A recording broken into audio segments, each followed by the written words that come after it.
you work with high value, high net worth individual clientele. Right. Yes. And this is how they think. This is how they operate. This is how they move their money around. Yeah, they put in $100,000 into the life policy. They put in 100 and they can take out 60, 70, $80,000 the next week. You can get anything in life you want by helping enough other people get what they want. I bought it with a valuation of 30 million and now it's worth 300 million. That's a 10x. You get 10x that amount when some other company wants to absorb it. Yes. They need to pay you because your stock is a form of ownership. Absolutely. Okay. Yeah. It's a policy that you don't have to die to use. Oh. That's what I'm getting at. Whoa. Tax-free. Whoa. That's leverage on top of leverage on top of leverage.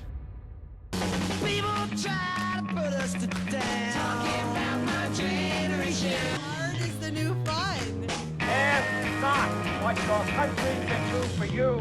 Ask what you can do for your country. Who's going to carry the vote? My generation. Yeah. Oh, by the way, I'm sorry it's not cold. Oh, But, it's all good. All right. That's cool. So I was going to have one. I had a Focus Aid before I came here. Oh, yeah? So Nice. yeah, the Focus Aid, I'm telling you, I am like front and center. I am at attention like the whole time. I'm just Nice. like, and it's amazing. It's quite impressive. I gotta say, I do it right before I sit down to head it because I'll wake up, do my Bible study, hit the gym, Yes. clean, eat, and by that time it's like noon. I'm just a little tired. I'm like, Yes. I can take a nap. I do that. I'm in the zone. I'm telling you, when I'm, I know I have like a serious meeting. I want to be on my game. I'll put that, I do the powder. I just throw that in there. Yeah. And so, yeah, that's really good. But these, obviously the energy drinks, I mean, those are just, That's a bomb. yeah. I mean, I've never been into caffeine. Right, And I tried my right. first energy drink last year and it was Celsius. Yeah. And I was like, oh my gosh, this works. Like, Yeah. this is crazy. And then you taught me how the sucralose Yeah. destroys your gut, and that turned me off. I was like, because I felt it. yes. As soon as you said that, I was like, oh, that's what it is. That's why I haven't been feeling so great. Correct. And also you notice it's a clean caffeine as well. Yeah, what's that mean? So it's not unlike the other ones are sourced in China. They get their caffeine from China. Right. So, obviously, we love the Chinese people. Excellent takeout, but no caffeine. Oh yeah, the things that we're actually going to ingest in our body, you want clean caffeine. It's Where it's sourced, organic, all that stuff. Exactly. So everything's organic, all awesome. natural sweeteners, and just all the ingredients. It's the good stuff, and so it's recovery, right? So you've had a great workout, you have recovery plus the energy, keep you sustained, and you're not going to crash. Right. So I've that's cool. seen that. How it's a very light Yes. slow down. Yeah, It's yeah. very natural for the healing. Correct. And I don't get the jitters or anything. Good. Perfect. That's good. So how do you get involved with these guys? So I was very blessed. I have, a matter of fact, tonight my business partner is coming in from Newport Beach, California. Scott Grove of Capstone Financial. He is probably one of the premier Mass Mutual life insurance companies. So I do place a lot of my life insurance through him, and he and we did a really sizable case, and he's like, Randy, you might want to start, placing some money in private equity, right? So, the typical person is always, buy the S&P 500 index fund, Sure. and, large cap, mid cap, small cap. And I'm like, private equity. You've got to be, tens of millions of dollars. That's my concept of private equity. He introduced me to a gentleman and his sister, Philip and Paulina Jabadarov, Cambridge SPG, also in Newport. And they just, they're like, hey, we're doing these deals. And he sends me an investment deck for this company called Life Aid. I'm like, Life Aid? I'm like, I drink that every day at the gym. Right. Fit Aid, Life Aid. And literally my gym, turns out, Hard Exercise Works up in Jupiter, Florida, is like the number one gym of sales for Fit Aid. I'm like, so when he's like, you could actually invest in that company, I'm like, get out of town. So that was it was like, where do I where do I wire the money to? Yeah. So that was pretty cool. So private equity, just like I'm kind of new to all this Sure. investment world stuff. So what exactly does that mean? All right. So again, you've got publicly traded stocks, Okay. right? Like a Coca-Cola, a Pepsi, things like that are on the public market, right? So you go to the New York Stock Exchange and I want to buy, $50,000 or $100,000 worth of Coca-Cola, right? So you're buying it on the secondary market, right? So it's already had their initial public offering and you're buying shares. Kind of like a resell. Yeah. So I'm buying it. Yeah, it's like buying a used car. Instead of buying it directly from the dealership, you're buying it from your friend Tom, who's driven it for 10,000 miles, and now you want to buy it. Right. So that's in the secondary market. And then private equity is a company that is, depending on their stage of maturity, right? So it's either a startup or it's been, it's got $10 million of revenue or 20 or 30 or 40 million, whatever stage of maturity it is, and has yet, what is called like a Series A funding, Series B, C, and then ultimately, they're wanting to become, publicly traded, Sure. or either acquired or go public. So it's kind of like a Shark Tank episode. Yes, sir. Where Yeah. you're the Shark Tank. Yes. Okay. Great. Good analogy. Simple analogy. So the idea is that you're investing in a company that's still private, right? So it's not gone public yet. So that it's private equity as opposed to publicly traded, right? So you're investing in a company, and what's very exciting, I don't know, like I've had my, I got my stockbroker's license when I graduated high school. So Sure. when I was 18, so I've always known, the public markets, and, it was just that's the way you invest.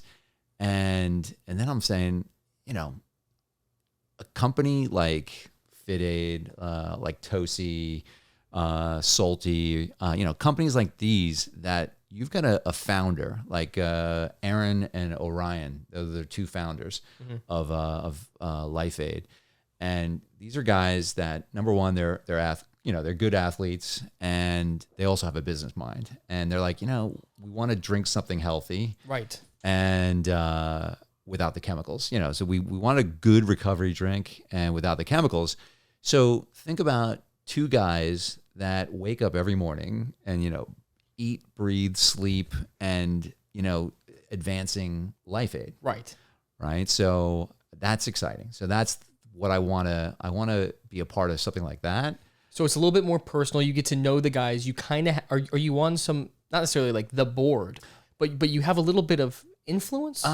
Again, I mean, the main, you gotta, you don't want to have too many cooks in the kitchen, Sure. right? So people like a Philip Chabadarov, he's gonna be the one. So has investors, that are raising $5, $10, $15, $20 million.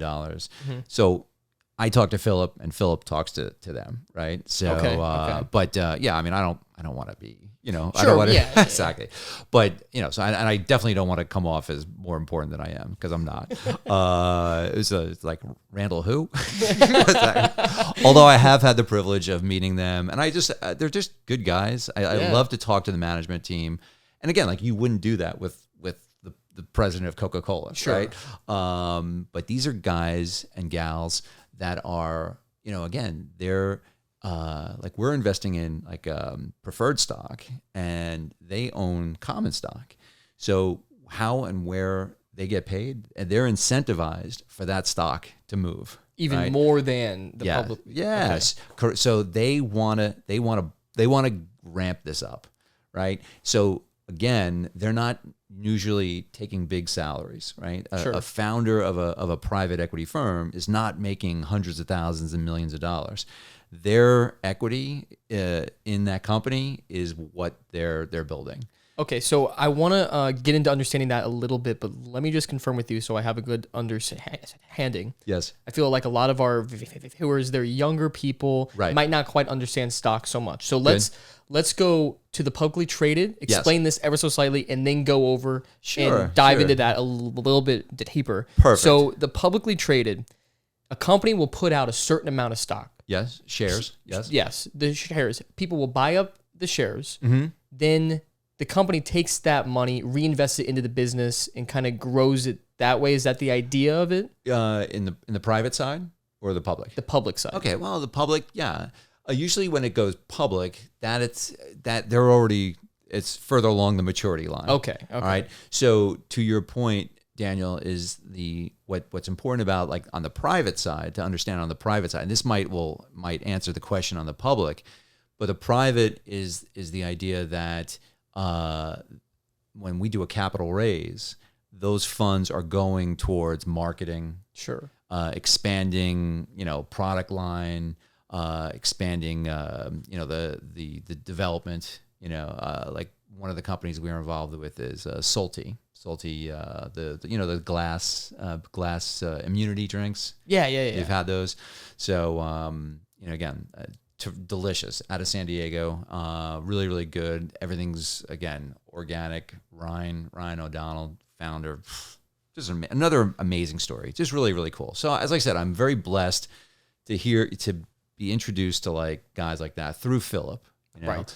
And again, the deal flow comes through, California is like, Why do you think it's such a hot spot for business? I mean, being that they're taxed out the wazoo and all this stuff, like why is it? No, I think there's obviously a lot of reasons. But yeah, it's like the concept of like a brain trust, right? Yeah. You're in, from a technology standpoint, people are, they're just healthy people, they're exercising, they're out and about. So, it's just that lifestyle. They want to, it supports eat right, free thinking, yes, healthy. Yes. Okay. And I think it's also, I think it's the whole, I don't want to go political, but depending on who and where you're getting your news from, I think they over exaggerate the liberal progressive agenda there. I think so too, because I hear from everybody that's not there how crazy it is and the riots and the homeless and all this stuff. And then I go there and I'm like, oh, it's beautiful. It's not that bad. It's not that bad at all. It's great. Exactly. If you turn on like certain channels, you would imagine that like there's going to be a drive-by shooting and like and then you're stepping in feces and like the tent cities, and I'm like, and that everybody there is so radicalized, and it's just not the case. But suffice to say, and by the way, Fit Aid is Northern California, Santa Cruz, California. I hope I explained it. Private equity, as opposed to going out into the markets and investing like in the Vanguard, index fund, ETF. Again, it's not to take anything away from it. That's a great way to start. So it's a little bit more safe. Yeah. It's a little bit more secure, a little bit. Yeah, a whole lot. Yes. Okay. And yet, obviously it's the return should be commensurate with the amount of risk, right? Sure. So, again, a company that's still starting up is going to have more risk than a company, like Coca-Cola that's been in business since, the 1800s or something like that. Now, unfortunately, Coca-Cola's share is not going to go from $80 a share to $160. Right. Yeah, you're not going to get this crazy return. Yeah. But you also know, you're going to buy it for the dividend, you're going to buy it for the stability and some growth. Okay, so just so I understand, the publicly traded side, they sell the shares, people buy them.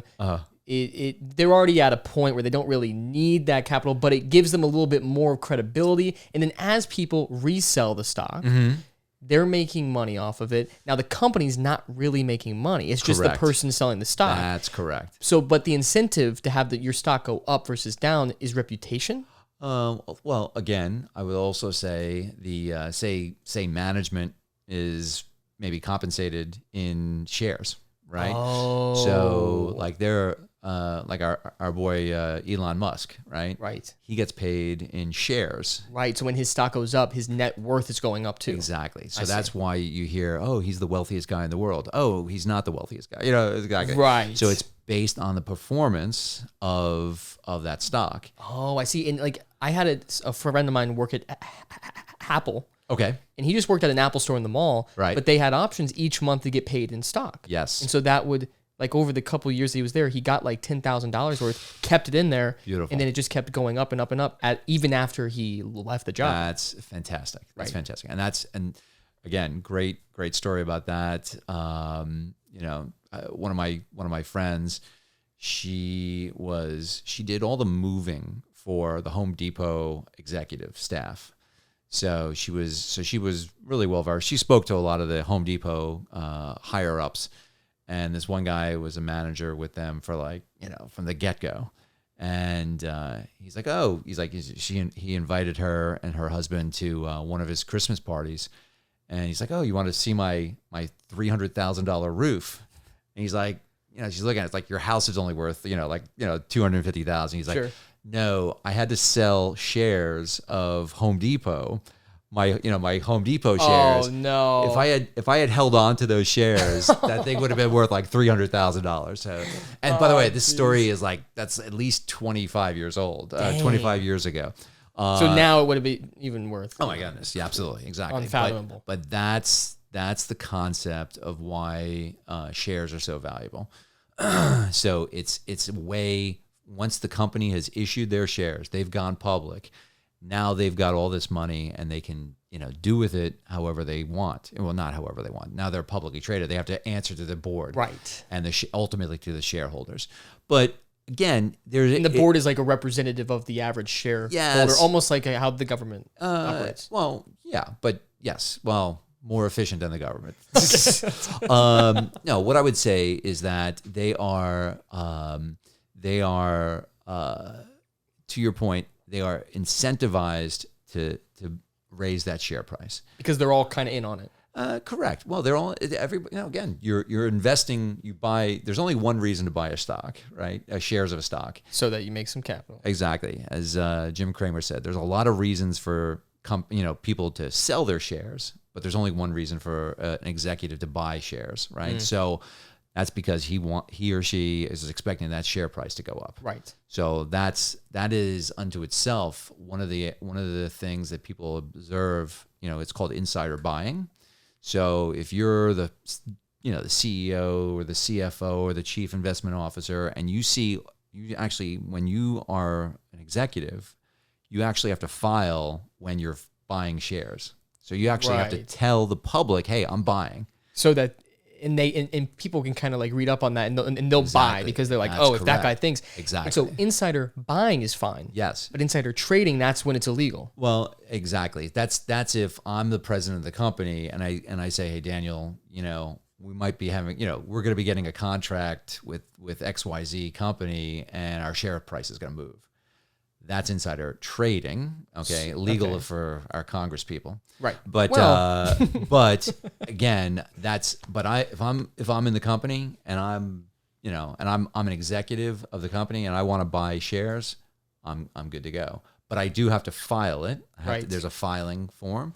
The idea is that there's when I invest in private equity, number one, it's a product that I love, right? I mean, salty, Life Aid. I mean, as I said, exactly. Excellent product placement there.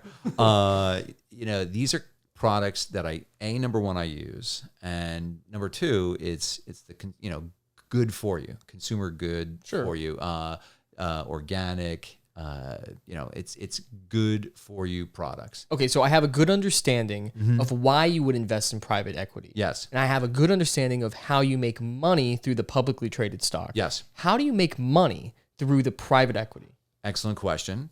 So what we're ultimately expecting is what is called an exiting event. So we're looking for an exiting event. I've purchased shares of Life Aid, okay, and at a set price, a set valuation, and say the company was worth $20 million at this time, and now somebody comes in 5 years later and they're saying, yeah, that company is worth $300 million or $500 million. Okay, that's where so then they're going to we're going to sell those shares to XYZ company, and they're going to buy the share, and we own X number of shares. So that exiting event is, so I bought it with a valuation of 30 million and now it's worth 300 million. That's a 10x. Right. Right. So whatever you put in, you get 10x Right. that amount. When some other company Right. wants to absorb it, Yes. they need to pay you because your stock is a form of ownership. Absolutely. Yes. Yes. So And so some people would hang on even past the exiting event, or no. You know what? It's depending upon how it's worked. I'll give you, for instance, I invested in a company called Vive Organics. Also the immunity shots, cold pressed, immunity, health shots, digestion, all these really good. Now they've got caffeine shots too. It's really, really good. Mocha and cocoa. They got acquired by Suja. So I had private equity. I had preferred shares of Vive. Stick with me. Vive Organics got acquired. Oh, by the way, so Vive Organics was owned 20% by Pepsi. Okay. And Pepsi had a first right of refusal to acquire the company based upon however well they performed. Sure. So, I'm talking to Philip Chabatarov, and I'm like, how are we doing? He's like, dude, we are crushing it. We're like so far ahead of our numbers and everything else. He's like, we're totally going to, he's like, at the end of this period, Pepsi has the right to go in for that 12-month trailing, whether it was their 12-month trailing revenue numbers, and acquire the company at a certain price. Well, so I'm like, oh, dude, we're totally going to get acquired by Pepsi. Right. Well, company comes in, Suja. So you've seen Suja before as well. Yeah. They come in, they're like, yeah, Pepsi, step aside. We're this is, you're going to pay this. We're going to pay like so much more. Wow. And the board of directors is like, yeah, we're taking Suja's offer. So Pepsi, now Pepsi still owns 20%. So they're getting it either way. Okay. But Suja in 22 did 200 million in sales. Whoa. Vive Organics did 40 million in sales. Wow. So the two of them together, and they're expected in 2023 to hit the $300 million mark. Wow. Amazing. It's so crazy. And so let's say a smaller company like Vive, Yes. it's performing well. Right. A bigger company sees that and goes, hey, if we acquired them, ramped up production, put it in more stores, use our resources to make that product more available, we Yes. see the trend of people liking it, Yes. and we'll assume that continues. Perfect. Okay. Cool. Okay. Excellent explanation. So you've got Suja in Publix, in Walmart, in Whole Foods, and now all of a sudden they say, okay, our distribution channel. So you got a company that's doing 200 million in sales. They've got a serious inroads into all these companies, right? So now they've got another product, Vive. So they're talking to their buyers, right? Hey, you know what? We want some shelf space for Vive as well. So now they're coming in, and it was quite interesting. I remember going into my Walmart up in Jupiter, and I'm looking, and I'm seeing Suja. And that was it. It was Suja, Naked, and Bolthouse. Those were the three companies. Yeah. Well, all of a sudden I see, by the way, to answer your question, so I had shares of Vive. They came in, I got basically my money back, and I got a portion of Suja stock. Oh. So now I'm part of Suja. Oh, cool. Okay. So with Suja acquiring Vive, now I'm cheering for Suja. So now I go into Walmart and I'm seeing Suja and Vive Organics, which is awesome. And so you can see that and be like, I'm double the hip in here because that shelf space was at one point just Suja, but now I have stock interest in both. Exactly. So that, and by the way, is this all right? I mean, enjoying the conversation? Yeah, this is great. Right, good, oh my gosh, good. yeah. So, I really don't know anything about any of this, so this is nice. Good. I've always had, not to cut you off, but I've always had this rudimentary understanding taught by my grandparents. Never spend more than you make. Make sure to buy everything in cash. That mentality. Right. Which is good. Sure. but a little unrealistic in how money works, because what I'm understanding is like you wouldn't put all your money into a stock and then just like wait until some exit event takes place, sell it all, and then you go, okay, now I have money. You almost use that ownership, that equity, and you could then go be like, hey, this is my net worth. I don't even need to sell it. I can just go to a bank now and go, hey, can I take out a loan? And this is what I'm worth. And then the bank goes, yeah, I mean, you could pay it back if you had to. You know, like that. So we're going to trust you with this. Then you take that and you use that to go do other business things, go invest in properties, make the money that you're making from that to pay off the loan. And then your net worth just grows and grows and grows. Well said. Well said. And to piggyback that, so again, I mentioned that my business partner, Scott's coming into town. He's with Capstone, which is a Mass Mutual life insurance office or a financial office. And so what I do, in addition to the private equity, is institutionally priced cash value life insurance. So institutionally priced, it's not a typical retail product off the shelf of, you know, most insurance companies. This is an institutionally priced share of institutionally priced whole life policy, where, for instance, a client, for an example, client puts in $100,000. So they're going to do their insurance premium for the next 5 years, $100,000 a year. Example, one of my clients, they're like, Randy, I've got $500,000 sitting in my money market account earning like, 3% interest. You know, it's like dead money. Like, what do I do with this? Right. And what am I going to, and like, again, what am I going to tell them? Like put it all into the S&P 500 index fund. Right. Or, I mean, the market's volatile to say the least. So I said, how about $100,000 a year? We're going to do a 5-pay. So $100,000 a year for 5 years into this institutionally priced whole life policy. Well, Randy, what do I want to do that for? Well, number one, you're a father, you've got estate planning issues now. And number two is you're never going to be younger and healthier than you are today. Okay. But that $100,000, day one, that cash value is anywhere from $60,000 to $80,000. What's that mean?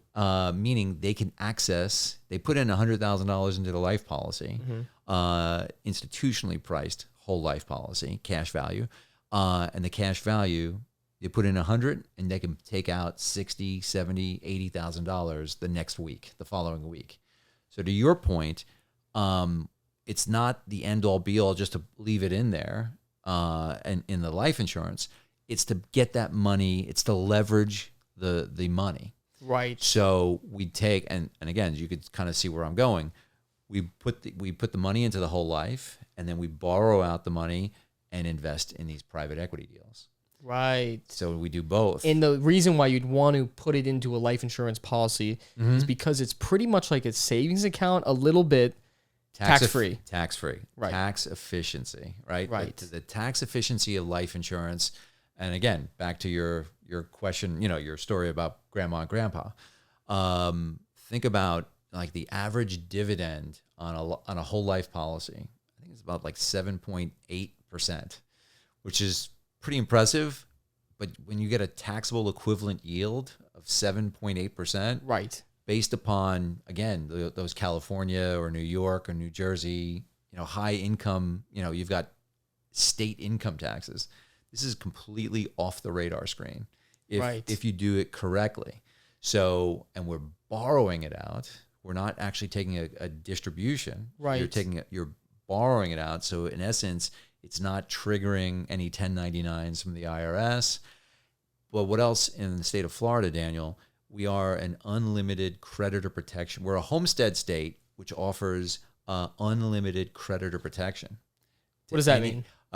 So homestead state goes back to like the Homestead Act.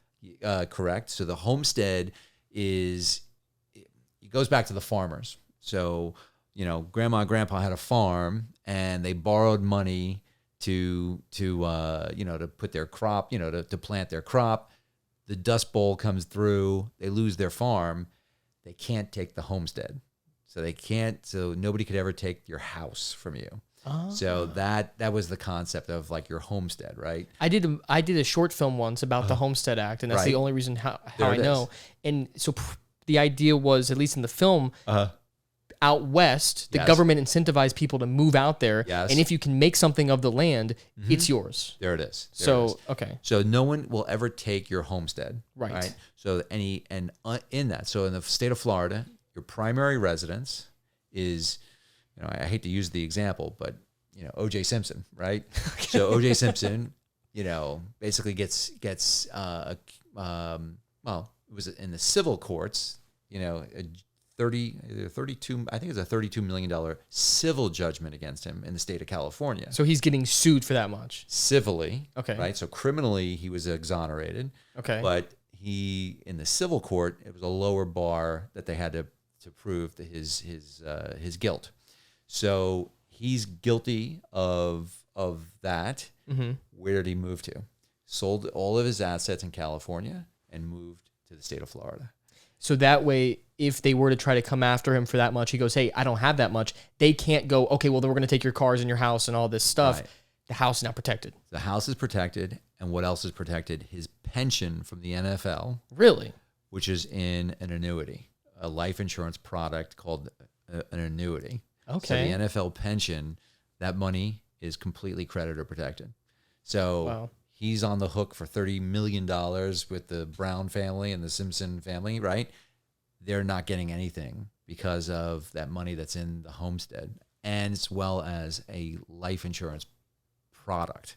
Not necessarily a life insurance policy, which that's what we were talking about. But so the homestead provision, as you mentioned, the tax efficiency, right? So those dollars, that $100,000 minus, your internal cost of insurance, right? So you put in $100,000, you're also getting, say, $1 million life insurance policy. Sure. So, like, the idea behind life insurance, to my understanding, is you put money in if and when you die, Yes. your family gets a big amount out beyond what you a snuck in there. leveraged amount, yes, Yeah, a death okay. benefit, right?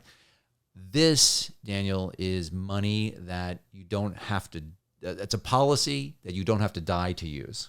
Oh, That's what I'm getting at. So Oh. you don't need to die to get this money out, right? So you put in $100,000 and you can get out $70,000 the next week. Okay. Well, number one, I still have my $1 million death benefit, Right. to protect my family. right. But then that cash value is growing tax efficiently. It's tax deferred, borrowed out tax free. But the idea is that we borrow that money out and we put it into a private equity, or we put it into Bitcoin, or you buy artwork or whatever. Sure. Okay. And then when that investment goes up, then you use the money that you took out, repay the loan back, Correct. and then keep the profit. That's correct. And I'll put just a corollary to that. Technically, you never have to pay it back. Really? Correct. Because it'll just come off the death benefit. Oh, So I put in whoa. $100,000. I borrowed out 70. God forbid you die. Sure. Well, I've got $1 million policy. So your beneficiaries, instead of getting $1 million, they're going to get $930,000 Whoa. tax free. Tax free. Whoa. That's leverage on top of leverage on top of leverage. I see. So, Right. okay. I really hope our viewers are getting some value out of this, Right. because this is, you work with high value, high net worth individual clientele. Right. Yes. And this is how they think. This is how they operate. This is how they move their money around. Yes. You don't have to work harder. You can just use your money to make money for you. That's correct. That's correct. Wow. No, so there's and we're doing it tax efficiently. Right. So, again, we've got people that are, making a lot of money, and, they're like, they don't want to have to add an extra, 6 figures to their tax liability. Right. If we could do it in a tax efficient manner, it really makes a lot of sense. What would you say to somebody that's getting out of college and their college professor taught them, Yeah. tax the rich, being rich is evil and bad, get taxes to pay the poor people? What would you tell this individual when they question you on, well, why would you want to be tax efficient? Well, I mean, again, we live in the greatest country, ever. I mean, there's no doubt about Agreed. it. And again, I just, we are not perfect. And people talk about capitalism being bad. Capitalism is not bad. What's of concern is crony capitalism. What does that mean? Crony capitalism is where winners and losers are chosen by people in power, right? So a politician is going to say, we're giving that contract to this guy and we're going to not give it to that guy. So even though that product might be better, okay, he's my friend or he contributed to my political campaign, Sure. and he's going to get the contract, right? So, again, that's crony capitalism, picking winners and losers, picking the winner. Why was it Pfizer and Moderna that did the vaccine, right? Right. Why not, this company or, Johnson & Johnson or, Merck or something else? Like, so we're picking winners and losers. Right. So crony capitalism is of concern. But capitalism, free markets, again, like people always talk about, communism and socialism, Marxism. I mean, again, it really sounds nice in the college classroom. Yeah. But when you go out into the real world, right? I'm very blessed to have friends in different from different countries. I mean, I've got a friend from the Philippines, and she came over. She's like, Randy, you don't understand. Like, you can work all day over there, and for a bowl of rice. Sure. Right? Like, so when you come here to America and you work your tail off, like, she's like, oh, I'll work as much as I can. Like, so loves the opportunity, loves that freedom. Right. And, furthermore, I'd say I've got like several Cuban friends that came from Cuba, and they're like, you have no idea what communism is all about. And it was funny. I saw a meme. They had a bunch of, people on a raft, crossing leaving Cuba to and they're like, here's a picture of people escaping free healthcare and free college and free, under socialism. Right. They're free healthcare and they're, free everything else, and college. It's so good that they would risk their lives in like a rubber raft to come over here, shark infested waters, Right. to come to the United States. So I don't want to put words in your mouth, Right. And this is not your opinion. I'm going to speak from a perspective of this is my opinion. Okay. Taxes, how they are right now in the U.S. Yes. They are borderline socialist, Okay. communist, socialist programs like Social Security, all this stuff. Mm-hmm.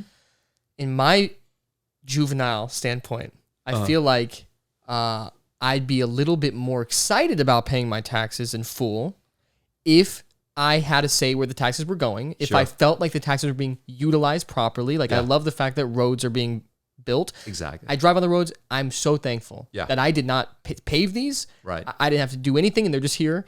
Schools, fire departments, all this stuff. But unfortunately, in my, again, 24-year-old mind, Yeah. I look out and I see the money being spent flagrantly in ways that I would not be in favor of. So I'd rather take my money that I earn into my Yes. own hands Yes. as tax-free as I possibly can within the bounds of the law, Right. which they have a lot of incentive for entrepreneurs and for people to utilize it so that I can choose to use it and help the people directly around me. Now we're going to take a quick break to hear from our sponsor, Elevate Life Educational Foundation, that makes the TLT movement possible. There's never been a more critical time to elevate your life. We are starting a movement, TLT Movement, helping tomorrow's leaders today to transform, step into their greatness, and have breakthrough in the areas of emotional intelligence and spiritual intelligence so they can step out in life and do hard things, learn their identity, step into their purpose at a young age. We're training them through different courses of action. We have the STAND program, that's 3 days with a 1-year mentorship, the LEAD experience, which is every summer a 5-day, and then SERVE. So they learn that when they change their world, they can change the world, making an impact. There's nothing more rewarding than helping young people discover their identity and purpose. Help us with the TLT movement, getting these tomorrow's leaders today to stand, lead, and serve in their world. Check out our website at tltmovement.com to see our next training and mentorship.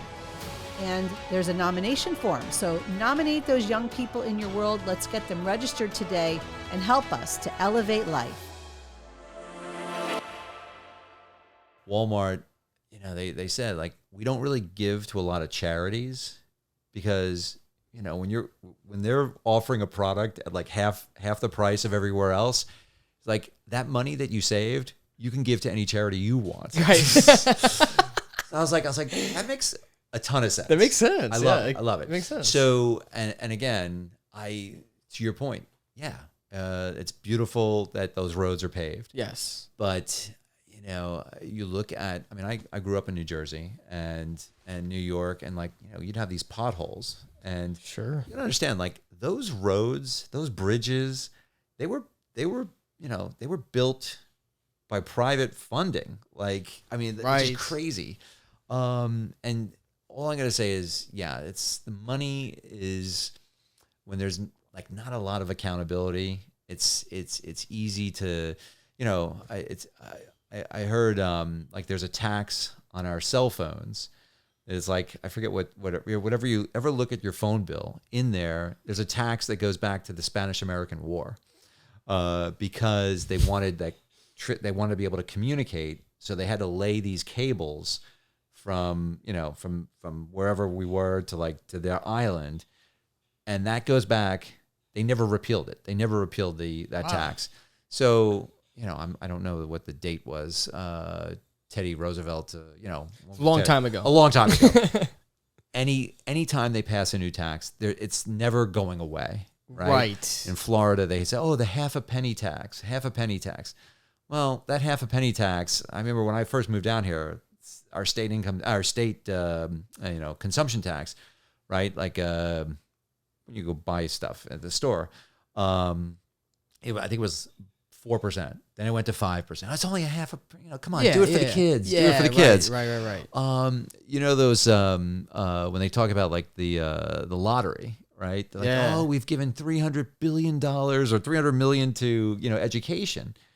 Well, there's so much money with the lottery that the legislature counts on that, so they don't have to take the money from somewhere else. So it's not like they've given it to us, like they give it to the education. It's just like it's expected that money's coming. Right. And all I know is that, and again, I'm sorry for going political. Do you remember when Trump took office, there were all these dollars in offshore, right? Literally trillions of dollars of profits in Ireland, in all these different countries, offshore. And again, Apple, Intel, Pfizer, they had all these companies offshore, and they paid zero taxes because all the earnings they could legitimately say was offshore. Right. Well, Trump says, listen, we're going to repatriate those dollars. We want that money back in America, but we're not paying 36%.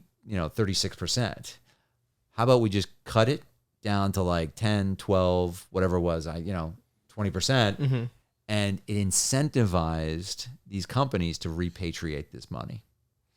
That's exciting. And that is, yes. Yeah, and that's what he did. And that's why I don't think it should be controversial to say that we should help Americans out in the USA. The money that we make, all this stuff, we've made so many crazily irresponsible financial decisions, not only in this past 4 years, but throughout the history of this country. I was going to say, and Trump was no fiscal conservative, by the way. No. So, especially during COVID,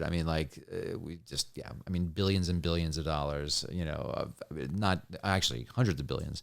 So the idea is less money, libertarian, fiscal conservative, libertarian, when it comes to that, I don't really need the government, get out of my way and allow me to do what I want to do. Right. But no, and yet there are people that need a hand. Right. So, I heard a statement the other day. It's like, if we as a church were doing our job, right, we wouldn't need the government to be doing welfare. 100%. Right? So, when you look at Lyndon Johnson, so this is the conversation so recently President Biden talked about, we're giving all these billions of dollars in support to the Ukraine, and now 140 Israel, billion, I think. okay, now Israel gets attacked, we need to give billions of dollars of support to Israel. So I don't know if you remember the expression guns and butter, right? Guns and butter. So that was under Lyndon Johnson, where, we're going to fight the Vietnam War, but we also want to fight poverty. Sure. So his argument was we can do both. We can have a war on poverty, and then obviously the military-industrial complex is funding, is encouraging them to fund Vietnam. Right. So guns and butter. So what does that do to an economy? Like, so we're in overdrive in government spending, and now we're in overdrive. As you mentioned, I don't know what the number was, but you said 140 billion into Ukraine. That's the last I heard. Yeah. Right. And now we need to give billions of dollars to Israel. I mean, like, guys, take it easy. Take it easy. And there are homeless veterans. America. There's a lot going on here. A lot of people that need help. Yes. Like, let's take care of our own. take care of our own. Yeah. Take care of our own. And again, we don't. I heard a statistic. Our military spending is more than the next 10 countries combined. Oh yeah, we are the best at war. We do it better than anybody else. Combined. That's insane. It's insane. And again, like, And technically, it's money that's coming from us that's being taxed to pour into this stuff. Which I think if you polled people in the U.S., right, 90% of them would be like, yeah, let's not fight. Like, let's have peace. Let's not get involved. Yeah, no, there's an incentive for conflict, right? And that's, I remember Trump when he's like, we're pulling out of Iraq. So 20 years in Iraq, and what did we get from it? And then 20 years in Afghanistan, we literally got chased out of Afghanistan. Right. So Trump says we're pulling out of Syria. Like, what are we doing in Syria? Right. Oh, no. John McCain, Lindsey Graham, all the hawkish, guys, senators that are sold out to the military-industrial complex. Yo, we're going to have ISIS in the street. ISIS is going to come for us and everything. Do you remember ISIS? ISIS was on the news all the time. Right. Trump gets into office and it disappears. Yeah, they're gone. Gone. And Trump's like, we're pulling out of Syria. And Mad Dog Mattis, remember him? Mm-hmm. He was Joint Chiefs of Staff under Trump. He's like, you can't do that. You can't get out of Syria. Like military industrial complex is real. It's very real. Yeah. Eisenhower told us about it. Right. And he warned us. And man, I'm telling you, there's so much money in that. So yeah, I guess the reason why we keep going a little political is because money is so, it is the blood that fuels the organs to continue to use, it funds everything. It makes everything go. And so politically, it's in charge of everything. It is. And it doesn't make it evil. It's just a tool. It's the love of money. Yes. It's the greed that makes it evil. Yeah. And again, if and that was one of the things, even myself, one of my spiritual mentors always says, Randall, you're going to be blessed with money because you could have money, but money never has you. And I love from always being generous. I saw my father being a very generous person, and I just again, I love to bless others. Yeah. And I remember it was Bob Coy of Calvary Chapel, Fort Lauderdale, said it. Think of this analogy, and this has just made so much sense to me. He says, think you've got 100-count bag of candy, right? So you got a 100-count bag of candy. father walks into, his son or daughter is in the room, and here you go. Here's a 100-count bag of candy. And then he walks out, and then 2 minutes later he walks in. He says, "Hey, can I have 10 of those?" No, it's all mine. Yeah, they're all mine. I'm not giving you anything. Right. Sure, you gave me 100. You want 10? You want 15? You want 20? Yeah. How much do you want? Take it. I didn't. Again, you gave that to me. Right. And I thought that analogy was so perfect. Because the Father, being God, blesses you, yes. and then you're able to then... And as smart and as persuasive as I think I am, it's all Yahweh. Right. It's all Him. He is the provider, and completely. Like, I can't, I've had cases just literally, it's funny when I work with Philip Chabanarov. I'm like, I am blessed to have the opportunity to invest in companies like this. Am I going to make money on every single deal? I don't know, but it's the idea. I feel blessed to have the opportunity to multiply that. Right. And again, Scripture says, "To whom much is given, much is required." Right. And I want to be a great steward. I also want to bless others. And as I said, it's never about building kingdoms, right? Right. Or personal kingdoms. We want to Right. build Yah's kingdom. Yes. And further and advance His kingdom. But it's not me. I don't. My grandfather used to say, "You can only eat one steak at a time." You don't need this empire. It's not empire building. And it's all going to crumble and fade away eventually. You can't take any of it Nothing. with you. And statistically, Yeah. because I for the longest time had this mentality, like, I want to make a legacy. Right. Statistically, the third generation, they're going to lose it. So it's like, no matter how much you build and do, it's going to go away. Yes. And so, I always like to think of money like this. It's like, you can only be in one place at once. Right. But your money, depending on how much you have, Yes. can be everywhere over the world, helping exponential amount of people Well said. all at the same time. Well said. And that is analogous to investing, right? So I think of Aaron and Orion, who are like eating, breathing, sleeping Life Aid. Like, what convenience store chain can we get it into? Like, how many, how are our distributors going to get us into, this Trader Joe's or, Publix or, these guys, that's their all-consuming concept. So yeah, I love it. I love the fact that they're doing their thing. And yeah, like, Like, you can't be them. Right, You right. can't have that same passion to get this into all the stores. Yes. But by you investing and being a part of it, Right. you're able to support them, Right. getting this into more stores, getting out all the aspartame, sugar-filled, sucralose-filled things that are destroying people, Right. that are killing people in their Literally, guts. yes, Yeah, yes. no, like actually, it's so unhealthy. Right. I have this viewpoint that, like, we're being poisoned Correct.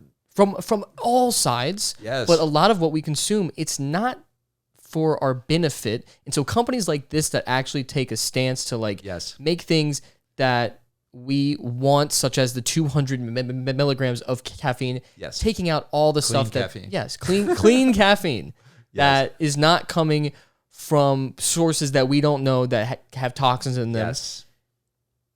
It's helping people. 100%. Yeah. 100%. And I agreed.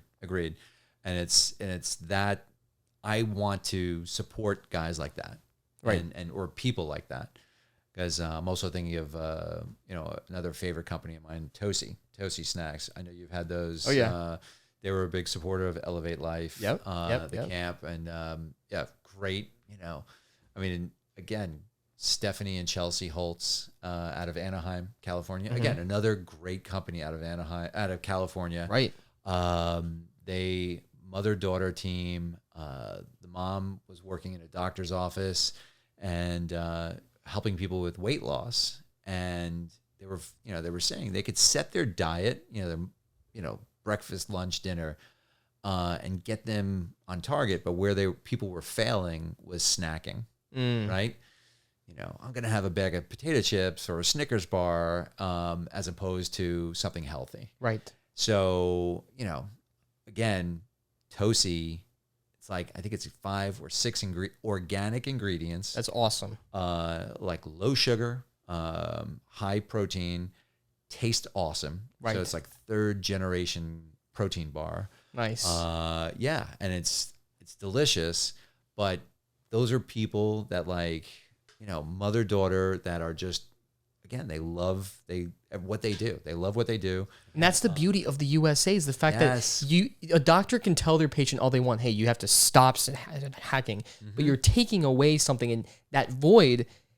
They can really try their best, right. but it's going to get filled by something. And so the Well idea, said. plug something else in there, and a government agency is not going to have the ultimate control over what to plug into that. Yes. So that's why the free market is so beautiful, because Yes. then people like her and her daughter Yes. can fill in that hole and make snacks that people are going to eat Yes. that are actually going to support them and save their life. Absolutely. Absolutely. So it's gluten-free, vegan, 100% organic, USDA, or I think it's, the organic seal, kosher. I mean, just the hypoglycemic, low glycemic numbers. So like even diabetics can eat it. I mean, That's awesome. It is very awesome. And it tastes great.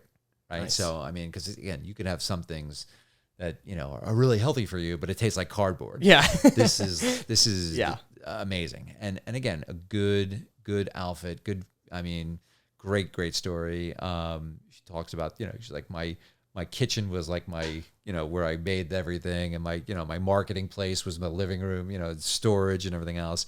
She said she got to the point that they were delivering stuff, and the 18-wheel rig, the driver's like, yeah, I'm coming down. You live in a cul-de-sac, so I have to back in. And consequently, I'm charging you more. Like, I'm going to charge you extra for backing into the cul-de-sac. So, she's complaining, and, she's talking, and the family, Bridgeford Foods, it's a multinational, publicly traded company, Bridgeford Foods. You've seen it. I'm telling you. Yeah, Go to sure, Walmart, go to Publix. They're everywhere. They're processed, meats and bakery, pastries, stuff like that. They're awesome. Well, not awesome, but they're great. They're a great family. Yeah. I mean, not the healthiest. Yeah, but, sure. 'cause again, but suffice to say, I'm thinking like pepperoni. They've got like the cold cuts and stuff like that, stuff that I don't eat. But they're a great family, good Christian family. And they're like, the wife said to Stephanie, she's like, let me talk to my husband. Let me see about this. So like, I think it's like the 4th generation. The son is like, runs the company. Wow. And even as a publicly traded company, he's like, well, I heard you need some space, some office space, like factory space to make these Tosi snacks. And she's like, yeah. She's like, well, we have an office in Anaheim. It's like right off not 95. Their version, I think it's I-5. I don't know. I forget what highway it is, but it's the major artery. Yeah. And they're like, but we have to charge you rent. And she's like, oh man, here it comes. Like barely, I'm a startup company. I got no money. And she's like, can we start out with like 30 cents a square foot? It was like 30, in Southern California, right on the highway. I mean, it's gorgeous. And she's like, yeah, I think that'll work. It's like 2-story walk-in freezer, 2-story walk-in refrigerator. They're like, yeah, there's a whole floor of this one bakery that we haven't, it's like a 5-story building. We haven't used the 3rd floor in like 10 years. So it's yours if you want it. I mean, what a blessing. Absolutely. Yeah. So that was really cool. They're doing great. Mother-daughter, they're in 6 regions of Costco. I mean, amazing. 2022, they did $3 million in sales. Okay. 2023, they're over 6 million. Wow. And it's not even over yet. Yeah, no, exactly. Wow. I mean, it's just amazing. So it's 300% increase. So she's like, Randy, we just got an order for Costco, 1.7 million for January of 24. And she's like, she's like, I'm like, okay, so what's the problem? I mean, like that's a happy problem. That's a happy occurrence. She goes, a week later, they called back. They're like, yeah, that 1.7 million we wanted in January, but another region of Costco, they just placed an order for 800,000, an additional 800,000, but they want that in the next 4 weeks. Dang. Oh, so she's like, when they order, raw materials, they order, the bigger the order, the bigger the discount. Right. So she's like, we need like $100,000 like in the next 2 weeks. So it was pretty cool. Again, Stephanie and I, we prayed about it. Yeah.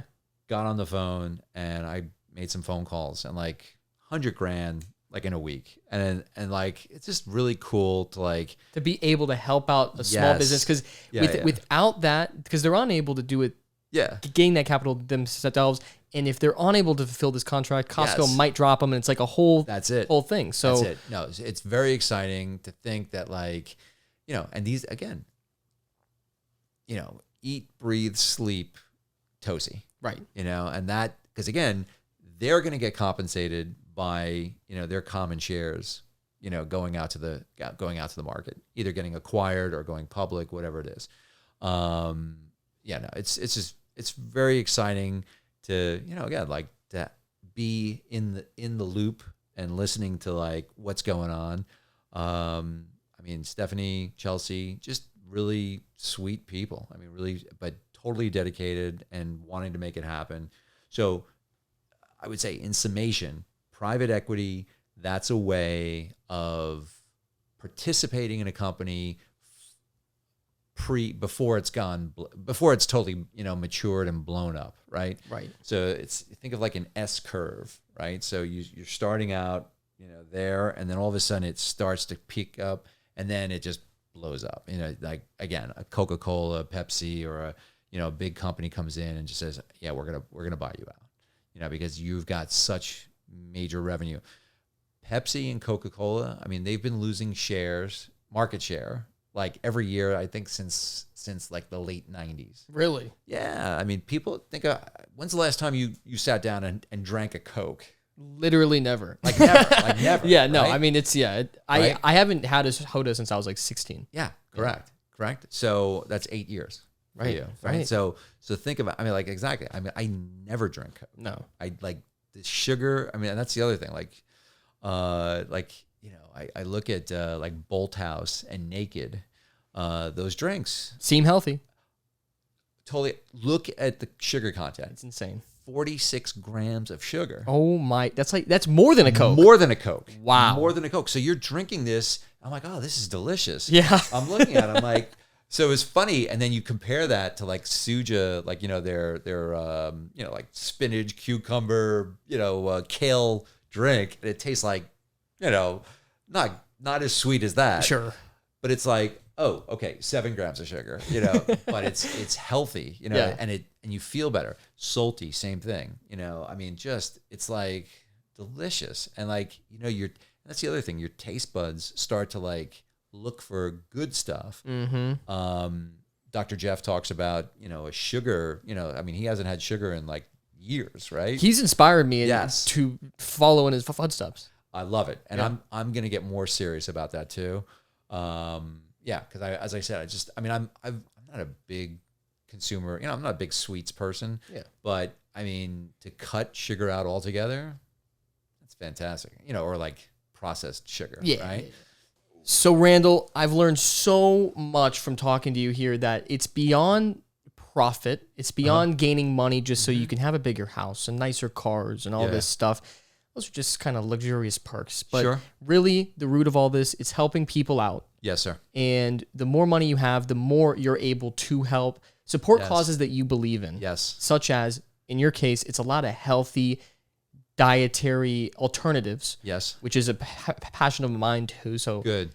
That's awesome. And you get to align yourself with people that have the same values to help out people over the US and the world. I think that's awesome. Yes. I feel like in this episode, we learned a lot about the difference between public and privately traded stock and shares.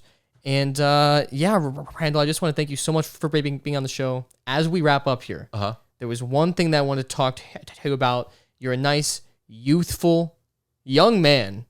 And yet, in a month's time, you're going to be a grandpa. Grandpa Randall. Grandpa Randall. How does that feel? Amazing. And thank you for bringing that up. It's funny because it's like, okay, yeah, she's pregnant. My daughter, she's pregnant. And then all of a sudden I invited her. I'm like, hey, Lauren, are you available for, to catch dinner? And she's like, oh, Daddy, I'd love to, but I've got to take the tour. Jeremy and I are taking the tour of Jupiter Medical Center's birthing center. And like, it hit you? As soon as she said that, I like taking a tour of the birthing center. I was like, oh, it got real. It got real really quickly. So it's exciting. Praying over that little life that's coming. It's a total blessing. It really is. Thank you for bringing it up. And I thank you for praying for Lauren and Jeremy. Yeah, absolutely. It was just, and again, I got a really sweet text message from Jeremy, Papa Jeremy. And he's just, again, it's think about it. Like no one's ever really ready, right, to be a dad. And there's never a perfect time. Yeah. But Yah blesses every life, every good and perfect gift comes from above. And that is a gift. Life is a gift, and we celebrate. We celebrate. So I hope, I pray in the next 3 weeks we'll be celebrating together. 3 weeks? 3 weeks. Oh my gosh! I thought it was gonna be a couple of months. That's awesome. That crept up quick. 3 weeks. That's 3 so weeks. exciting. No joke. Like it's crazy. So so that's exciting. I mean, whenever I see the baby, I'm like, Lauren, I'm gonna pray, and I pray for the baby, and it's a total blessing. I'm like, you are welcome. We invite you. We've got a lot of people that are excited to meet you, and I again, talk to the baby, pray for the baby in utero. Cool story. And I'll wrap up with that. I don't want to take too much time, but the idea is there was one of my spiritual mentors, his neighbor. The wife was pregnant, and the doctor's like, "Yeah, Down syndrome, baby. Nothing we can do about it." They're trying to low key encouraging them to end the pregnancy. Sure. And we prayed for this baby in utero. Baby's born. Baby's like 3 or 4 months old right now. And they're like, yeah, I don't know what happened, but things like good. Yeah. And I'm like, we serve an awesome Yahweh. Yes. And so that's why, again, we can pray for that baby in utero. And that's what I've been doing. So thank you for asking that. Thank you, that's so awesome. I can't wait to meet this little baby. It's gonna be so great. Exactly. I just want to end the show with asking you one thing. We got a lot of young people tuning in. Yes. You've had a lot of life experience. Yes. If you could say anything to your younger teenage self, right, what would you tell them? Go long Microsoft. No, no. What I would say is, Proverbs, 3, whatever you do, acknowledge Yahweh in all your ways. He'll direct your paths. Lean not on your own understanding. I was very blessed to have a father and mother, but my father, I remember they would always go to church, and he'd always at nighttime he'd read the Bible to me, and I remember he read one Sunday night, and he was reading, and I remember I was probably 6 or 7 years old, and I remember saying to him, I'm like, Dad, that book has everything I would ever need for my life. And I don't know, my dad's like, where did that come from? He's like, Randy, do you want to get saved? Do you want to give your life to Jesus Christ right now? I'm like, and I remember this conversation. I'm like, is there any reason why I wouldn't want to do that? And he's like, no, get out of bed right now. Get down on your knees and let's pray. So pretty darn cool. Yeah, that's awesome. And so again, I think it's Proverbs 16:3. Commit your ways to the Lord, and your ways will prosper. Your plans will prosper. So it's not a prosperity message, but it's the idea that I was very blessed to give it to Him, and so there's no shortcuts. There's no shortcuts to success. Jerry Seinfeld said it. Most overnight successes are 10 to 15 years. Yeah. So grind it out. I had a conference call. A young lady who actually came in on that Tosi deal that was part of that capital raise, and so the mom is mom and dad are investors, and she's 26 years old, and she's like, the mom's like, well, the deal's gonna go in the next 2 to 3 years. They're expecting an exiting event in the next 2 to 3 years, and the daughter's like, yeah, but I don't have that kind of time, and so they're talking to their parents who are late 50s. She's 26, and she's like, I don't have that kind of time. I'm like, dude, you everybody on the call, we just started laughing. We're That's funny. Do you have any idea? So don't be impatient, right? Grind it. Don't be afraid to grind it out, man. I mean, I started with MetLife in the 403B market, the not-for-profit market. So Broward School District. My territory was from Pompano Beach up to Deerfield Beach. So Ely High School, Ely up to Deerfield Beach Elementary. And again, it was selling, or offering, retirement planning for the teachers and administrators. So it's not. I can't imagine that paid much. You know what? It's high volume, right? So you're talking to literally dozens of teachers every week, and trying to get them, to put in their $30, $50, $100 a paycheck into their 403B for retirement. So we joke about it. It's like riding a moped. You look like a jerk doing it, but it gets you where you want to be. So that's no offense to people who drive mopeds. Yeah. No offense. They're very pet. Not there's anything wrong with that, but no. So the idea is today. As you said, I work with some high net worth, ultra high net worth people that are and I think about from where I came, but those were building blocks. Get educated, if you're in my profession, I was constantly doing education, right? So I got my chartered financial, I became a CHFC, chartered financial consultant, chartered life underwriter, certified senior advisor for senior living. So all these different designations, and get those designations. Be an expert at what you do, right? So if you are, whatever you are, know that field inside and out, so that you're going to have the self-confidence to talk to those higher caliber people, right?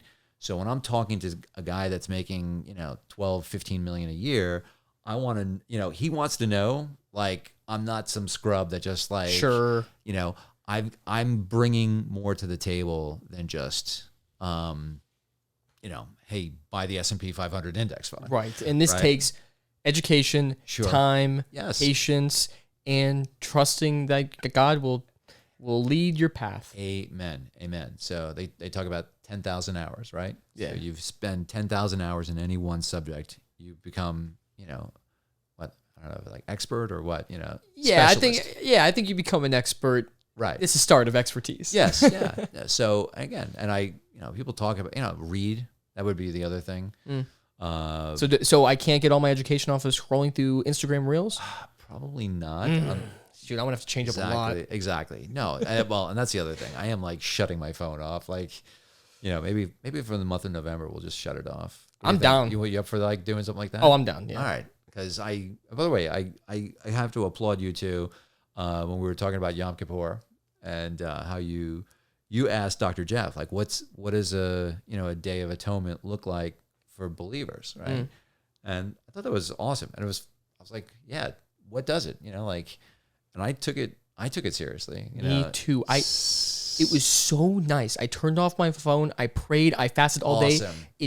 I thought of everything wrong I've ever done. And, and I really actually felt so taxed afterward. I was just like so exhausted. It felt not great. Yeah. But that next day, I don't know what happened. Yes. It started me up again, and I feel like a whole new man. Ever since that day onward, Yes. I have had this drive and energy that's been beyond anything I've ever felt in my life. Absolutely. No, I love that. Yeah. And I really do credit you for encouraging me to do it. Because I was like, I'm obviously getting more intent on following the feasts. Right. But,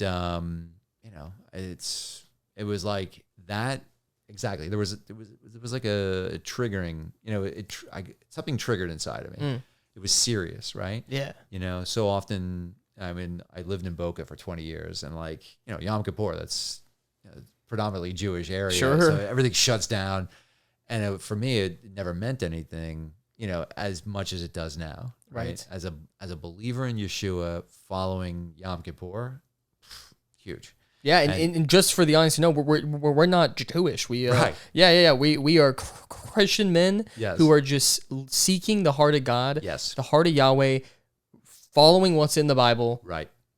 as best as we possibly can, and that includes the feast, because it's the feast of the Lord, not the feast of The Jewish feast. yeah. It's not the Jewish feast. Yeah, it's not. It's the feast, and it says a holy convocation, and that you're for all generations. Yes. For all generations. Not, once you get out of the once you get into the promised land, you don't have to do this anymore. No, it's Right. forever. Right. Right. So yeah, it's beautiful. So that's another thing. Yeah. And then maybe I would tell my younger self that Shabbat is, not Sunday. Yeah. It's on Saturday, and it is important. Oh my Yes. gosh. Ever since I Yes. started doing that, it really, it feels almost like we were designed to take a Sabbath. 100%. Yeah. Getting on Yah's timing as opposed to our own, right? And again, back to the whole idea of that sense of humility that I'm not that important, right? I can shut my phone off and the world's going to continue. Right. Right? I don't need to be checking my email. I don't need to be talking to clients on Shabbat, and the world's going to keep going. Yeah. And so it's, I don't know, it's exciting to see that and to see how Yah is providing. Yes. He owns the cattle on 1,000 hills, as Solomon's. I think it was Solomon who said that. It's not either Solomon or David, but it's all his.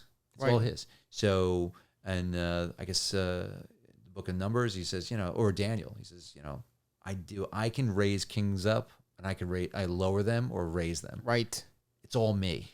It's not you. It's not you, Randall, that you think you're so smart, Totally. that you think you're going to make that deal happen. No, we give it over to him on a continual basis, and we ask for his wisdom, his guidance, his direction in every area, every facet. So, yeah, we can keep talking forever. I know. I totally appreciate you. Thank you for I inviting appreciate me. you. Thank you so much for being here. Do you have any social media that you want our audience to check out or anything? No, I can honestly say no. So I'm proud of myself. I've shut down all my social media. That's great. Yeah, it's just, you know what? Again, it just usurped so much time. Yeah. I'm like, not a very fruitful thing. At least not for me. Sure. I'm not getting clients from. Right. I was thinking of I needed $100 million life insurance policy. I saw you on Instagram. I saw your TikTok video. Yes, I'm coming on board. When can we meet? Yeah, But yeah. No, it's good. I don't know. I'm at a I don't know. Yah is working. He's rebuilding my business, and it's like wherever he wants me. I don't know, it's kind of cool. It's kind of cool. I'm very open to what he has. Yes. This season of my life, I've always conducted myself. You do like what Zig Ziglar said. You can get anything in life you want by helping enough other people get what they want. Yes. Right? So if I'm helping people, right, and a workman's worth his wages, right. So I'm earning, in the process of helping them get what they want, right. Getting people ready for a super successful retirement, a comfortable retirement. And that's the question. Now, what's a definition of a successful retirement? That's a question, you could ask your guests, the people that are watching. what does a successful retirement look like? Right. I mean, you talked about it the other day. Hey, I want all this money and everything else, but to what end, right? Do I need a boat? Do I need an airplane? Do I need how many homes do I need? Right. So what is a successful retirement? How about a feeding ministry in the Bahamas that I'm a part of? I mean, it's beautiful. This gentleman, he's a professional fisherman in Nassau, and his fiance, she is, she works, but once a week he commits to whatever he catches that day. He's giving it to Yahweh to feed the homeless. That's awesome. And, I mean, 60, 80 miles off our coast, and these people got wrecked with the hurricane. They're still recovering from that. So he feeds these people. And so we pay for his fuel, and we pay for all the the utensils and the plates and everything else. She buys a bunch of rice and veggies, and she cooks up the veggies with the fish that this guy Henry catches. That's awesome. Awesome. I mean, absolutely awesome. So we're at like 30 people. We're 30 I think it's like 30 or 40 people a week that we can feed. And it was just, I'll share a quick story. This lady, so it was like 30 people, and she was at 29 meals, and she had one meal left over. And she saw out of the corner of her eye this older woman, and she's like, she came over to her and to the lady that was distributing food, and she's like, you know what? Take this meal. Like the 30th person didn't show.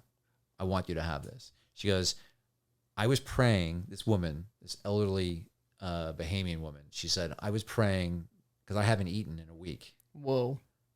And that Yahweh would provide for me. Wow. Right? Think about like what we do, right? Oh my gosh, what kind of meal am I going to have? It's not like, am I going to have food? It's what food do I want? Right. And here's this person like hasn't eaten in a week, and like we were able to provide. So I hear that, and I'm like, I want to feed 60 people. I want to feed 300 people a week. Right. So again, that's part of a successful. I don't even like the word retirement either. Yeah, right. But I want to be able to bless others. Yeah. And that's a ministry that is like so powerful, really good. So, So if there's anything, that's somebody. I mean, get a hold of me, and we'll put that link down below on how to Yes. support Awesome. that. Awesome. And Yes. and we'll put a link down to Fit Aid too. We'll put a link. We'll put a link in the description for most things that we talked about on the show. Yes. If you want to check any of it out, thank you so Yes, much yes. again for being on. I feel like your ending statements could be a whole podcast in itself. Thank you so much. Let's do it again. Yeah, I can't wait. All right. Excellent. Daniel, appreciate you, brother. And I appreciate your ministry as well. All the help you give Dr. Andrea, and for Elevate Life. I mean, that is, I remember the first time I met you, you were taking care of business at a matter of fact, Lauren was at one of those. That was the year that she went, and at Elevate Life when we were in the older place. Yep.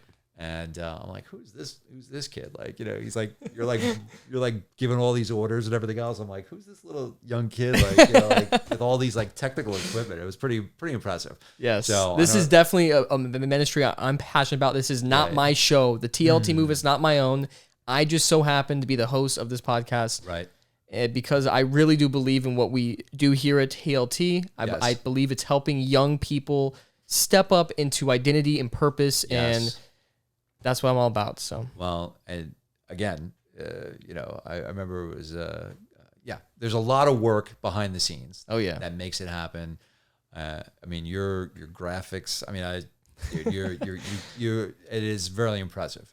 Thank you.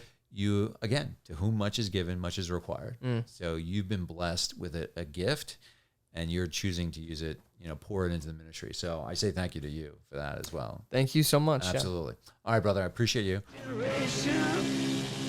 Thank you so much for tuning in to the TLT Movement podcast. If you liked what you heard, maybe it will bring somebody else in your life value too. So please share with a friend, subscribe to our YouTube, and comment and let us know what you think. Our podcast is available on Spotify and Apple, and we would very much appreciate a 5-star review. Visit our site, tltmovement.com.